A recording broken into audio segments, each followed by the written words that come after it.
الرجیم بسم اللہ الرحمن الرحیم۔ سوڈان دے قریب شخص نے ایک بہت ہی پیارا توکل دکھایا ہے۔ اس غریب شخص نے اپنی فروٹ دی ریڑھ دے اوتے ایک بہت ہی پیاری عبارت لکھی ہے جس کو سونے دے پانی تے لکھے ونجن دے قابل بنایا ون سکدے۔ اس شخص نے لکھا ہے کیف اخاف من الفقر وانا عبد الغنی، یعنی اس کا مفہوم تے معنی یہ ہے کہ میں فقیری تے تنگ دستی کو کیویں ڈراں، میں تا اس ذات دا بندہ ہاں جس دی دست تے قدرت دے وچ ہر چیز موجود ہے۔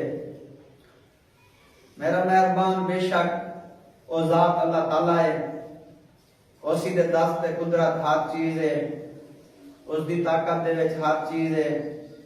ساکو چاہیے کہ توکل اللہ تعالیٰ تے ہونا چاہیے۔